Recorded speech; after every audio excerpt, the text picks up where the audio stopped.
Merry Christmas po sa inyo lahat. Today is the feast of the Holy Family, and I could not but reflect our families, especially this present time, because last April or March or April, I was in the Philippines, and there was this issue which said that is it the duty of the children to take care of their parents when they grow old? Obligasyon ba ng mga anak na alagaan ang kanilang mga magulang pagtanda nila? And there was also this idea that they were saying, ayun mga parents, you should not make your children as your investments. No? Don't make your children as your investments. So that when you grow old, sila yung magbubuhay sa inyo. And because of that mentality that's coming out now, I feel really very sad. I was very sad. Because the whole value of being a family is changing. Nagbabago na yung ating pagdalaw sa pamilya. No? Magulang. If that's the case, then I would have sacrificed for my children. Why should I working here in Thailand? Staying here, working hard, lonely, especially on occasions, Christmas. But I have to do this because of my family. But the children nowadays, many of them do not appreciate. Kaya there's a total change in mentality.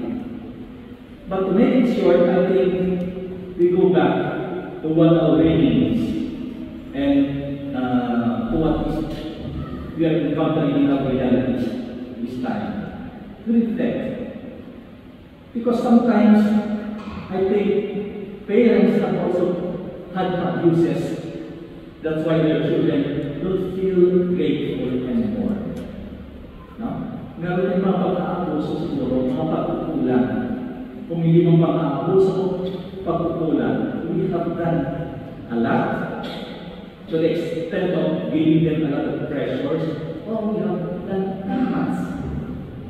So today I think the first attitude that we need to learn is what the picture of Mary when she asked her son.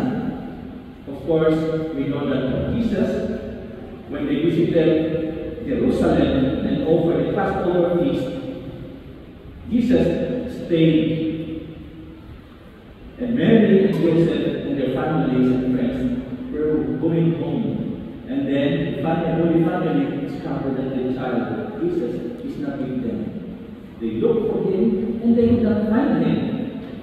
So they had to go back to Jerusalem, and they found him in the temple.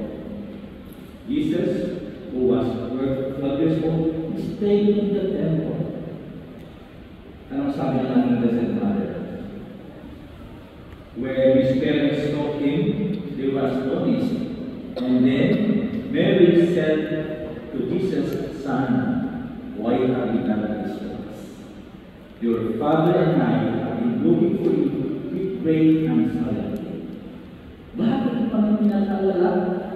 Di mo ba alam kami na naghanap sa iyo? And we are very anxious. I was just imagining perhaps the tone of the voice of the Blessed Mother. But being the person that she is, it would be a different way. So imagine kung kayo yun, hindi lang magulang, hindi kayo mataas yung buhos natin, hindi kayo nasigawan kayo ng anak ninyo, hindi kayo makasipin sa Valencia. But the Blessed Mother was very subdued, very kind. Why have you done this to us? And then the response of Jesus is a response of an old man or a mature person. Why were you looking for me? You did not know that I must be in my Father's house. When your children start to answer you back, you can only say, they are growing old. They are growing up, not growing old. They are growing up. They are having the mind being developed. And now we have their own judgment. It's just but rather for them to ask questions. Why are you looking for me? You don't know that I must be in my Father's house. But the attitude of Jesus strengthened me even more. Because even if he knows more than his parents, more than Mary knows, even more than what Joseph knows, but he went on with them respectfully and obediently. Sa atin, bilang mga anak, kaya ba natin sumunod sa magulang natin? Kaya ba natin mas parang tayo? Siguro, lalaban tayo. We argue with them and we try to impose our will because we are convinced that we know more. We know more than them. But I think there is a wisdom when Jesus followed his parents. He went home with them. Respect. Tayo mga anak, I think still we need to give respect to our parents. Perhaps we know more than them, but they are wiser than us. Knowledge and wisdom can be two different things. Knowledge, you know a lot. We can memorize a lot of things, and we are advanced in terms of knowledge because of technology. I-Google mo lang yan. You know what's going on, how things came about. But the wisdom, experience of parents still matters. That's why it's good to listen to the old people. Listen from the experiences and learn from the wisdom. And this is what Jesus did. Kayong mga anak, I think we need to learn that. Listen.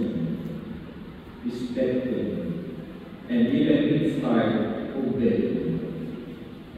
Dito rin sa first reading, it also mentions something about obedience to our parents. Why?